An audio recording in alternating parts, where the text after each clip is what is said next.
We asked you guys on Instagram what are things you have always been wondering about in table tennis. In this video, we'll try to answer the most asked questions. Why do table tennis players always brush the area near the net with their hands?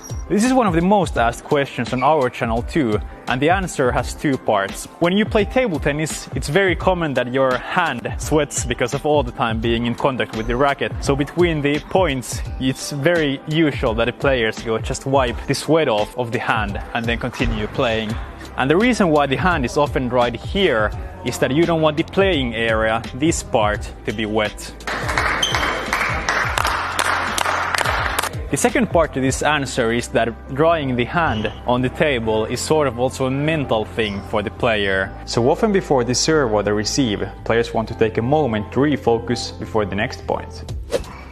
Why do table tennis rackets have a red and a black side? This rule came in the 1980s because people were using two different rubbers but with the same color. So when you twiddled the racket, opponent didn't know which one you were using. For example, if you have a pimple on the other side and normal rubber on the other side, it's easier for the opponent to tell which one you are using if they are different colors.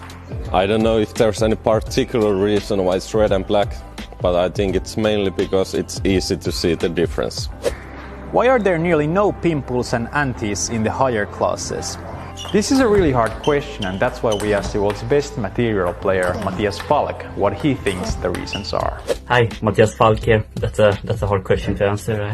I think in the men's side, I'm the only one who have short pimples who are top 200 in the world.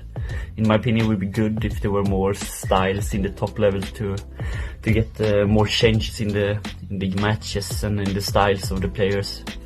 I think the ball is quite good for short pimples. It's hard and it's less spin than before, so it bounces quite high. For long pimples, I don't know.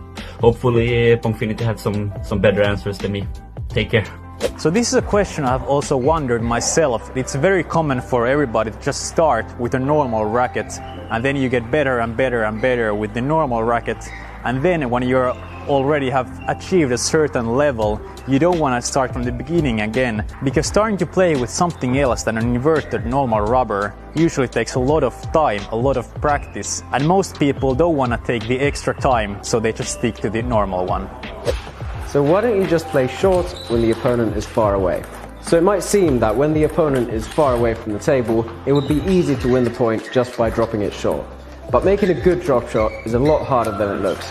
If it's not short and low enough, it's easy for the opponent to just come close to the table and win the point. But if you know how to do it well and know when to use it, it can be a really good shot. Can you move the table by accident during a point? So for obvious reasons, it's not allowed to move the table during a rally, but it's not even allowed by accident. The official rules say that you lose a point if you or anything that you wear or carry moves the playing surface. Is being left-handed an advantage? It's not a real advantage, but usually it's easier to play against right-handed players. This is simply because there are more right-handed players, so you are more used to practicing and playing against them.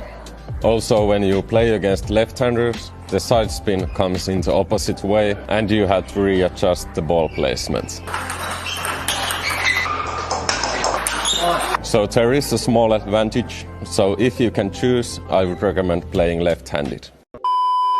So for obvious reasons, it's not allowed to move the table. Too good. Why are you laughing all the time? I know I'm quite funny, but try to keep it together. Alright, it was fun and interesting to go through and answer your questions, so if you have more of them, just leave them in the comments below and we might make another video like this. Until next time.